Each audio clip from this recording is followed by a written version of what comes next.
Welcome everyone. We're actually going to cover what the definition of en passant is, and we're also going to go over examples of en passant in a chess game. So, what is en passant? So, the word en passant, which is spelled E-N, then you can have a space, P-A-S-S-A-N-T. So, what does that mean? Well, en passant, if we're not talking about chess related terms, en passant actually refers to by the way, incidentally. So that's considered an adverb. Now, in terms of chess, it's a special, unique rule similar to castling, but it's different, of course. It means that when a pawn, the pawn at its original square is making a first move involving moving the pawn 2 squares instead of one, it may never less be immediately captured, okay, by an opposing pawn on the fifth rank. So that's the definition of what en passant is in chess.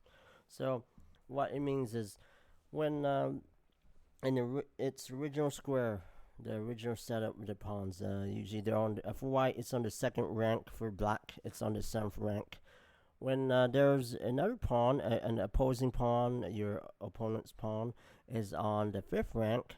If you play 2 squares forward with one of your pawns, if that pawn is nearby and it's on the fifth rank, it can actually take your pawn, as if you only made one square, or you only made one square. You push your pawn 1 square forward, pretty much. So that's the definition of it, the meaning of it. So let's look at examples. Okay, I'm going to just set up some random examples, and you will understand and see exactly what en passant is by visualization of it. So let me give you guys this example. First one, we see king on e1, but we care about the situation of en passant. So we see here d2. White pawn's on d2, black's pawn is on e4. So if it's white's move, if white decides to push a pawn 2 squares forward to d4, black has the power and ability to apply en passant in this position. Since this is black's turn, black can actually take that pawn by e takes d3. So that's en passant in practical means. Let's look at another example. So I'm going to look at another example where it's going to be a different position. Okay. So here we see a2. White pawn's on a2, b4. Black's pawn's b4. White to play. White decides that we're going to play a4, thinking we're going to promote that pawn to a queen in 4 more turns. Well, not happening. So you have to be aware and be careful, because if you don't know about en passant, the special move in chess, one of the special or unique moves in chess, then you end up losing the game for white. So especially for new beginning players, this is very important. You don't want to screw up and make a silly mistake like that and allow your opponent playing with black pieces to play pawn takes a3, and then you're basically dead. Game over. Black's the one winning. So this is very important, the understanding and the knowledge of en passant. Okay? Let's look at another example. Okay, let's see, hold on a sec. Alright, so let's say we have this situation. Let me set this up. So this time is going to be different. It's going to be black's move, okay? So I'm going to rotate the board around. Okay, so black to move. Now black ends up deciding, okay, we're going to push the pawn 2 squares forward, c7 to c5.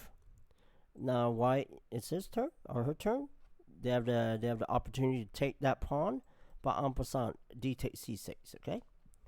So another example. In this situation, after taking en passant, both players wanted, well, it's going to be a balanced game. The game will end in a draw. because the black king's just too close by to the pawn. Okay, so he's gonna catch up and capture that pawn, and we have an insufficient material for both sides. So let's look at another example. All right, so let's look at this one here. So let's say we have pawn on.